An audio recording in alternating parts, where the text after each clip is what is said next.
Today I want to consider the straw man in climate argument. I'm challenged by this tactic every day, and it can be truly subtle, and it's tempting to accept the straw man at face value. We end up going around in endless circles debating things we didn't even say. It's a distraction and a waste of time. So, what is the straw man argument? In a straw man argument, someone distorts our position into another stance that's much easier to poke at.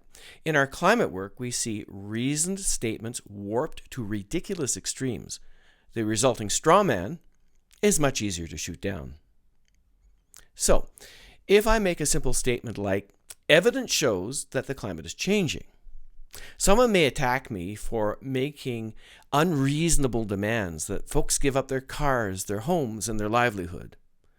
The inference is that climate change demands dramatic and very unpleasant personal changes. If the adjustments are extreme, then my original statement must be wrong. You'll note that I didn't preach about personal change. I simply said the climate is changing. All the rest of the straw man was gobbledygook built onto my comment to insinuate that I'm criticizing folks' morality and way of life. And none of the resulting anger and criticism proves me wrong. But that's no longer the point. Instead, our intention is diverted to a fight about the extravagant demands of a slanted picture of climate action.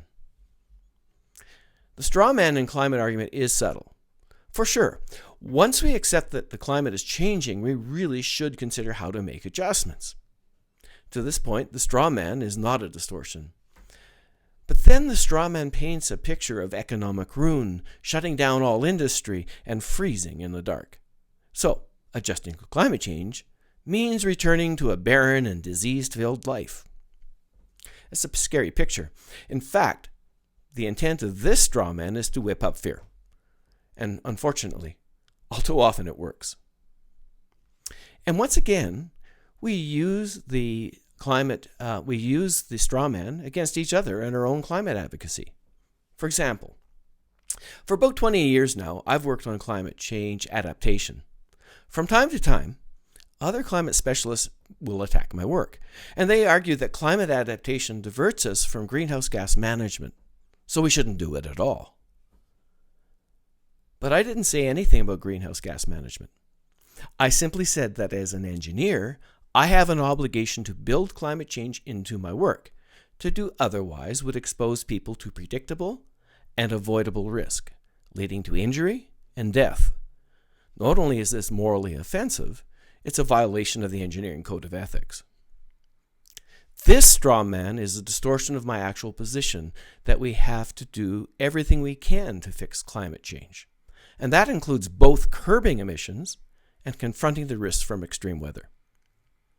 In fairness, the skeptics sometimes argue for adaptation instead of greenhouse gas management. But lumping this position onto anyone who works on climate adaptation is a distortion that falls into the skeptic's trap. It causes bickering and inaction, and this sort of friendly fire does nothing to advance the cause. The straw man argument is a symptom of the denial and anger stages of climate grief. It indicates a person is still coming to grips with a very unpleasant and scary proposition. And it seems weird that when we feel scared and angry, we're drawn to ideas that amplify our fear and anger. And the straw man exploits this tendency. Trolls use this tactic in two ways. First, they try to derail open discussion. They demand we defend a warped picture of our position. And we do it, because the straw man can be very subtle, and the temptation to fight back is huge. Second, they love to stir up fear and anger. The straw man can seem so reasonable, and it's easy to buy into. And it's difficult to reason with scared and angry people. The average person is simply trying to come to grips with climate change. They don't understand what this means for them and for their families, and they are trying to figure out what they should do. We need to listen. We need to give folks airspace to share their fears for their families and for their jobs and for the future.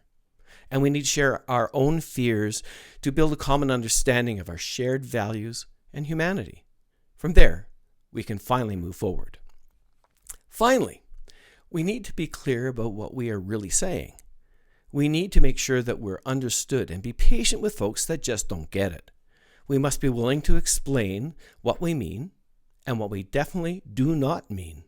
If folks object to something, let's make sure it's something we actually said and not some distorted straw man that adds fuel to the fire. I'd love to hear your thoughts about the straw man and climate argument. Please leave your comments below or pop on over to nodalcore.com, browse around, and leave your comments there. Thank you for sharing a few moments with me. Until next time.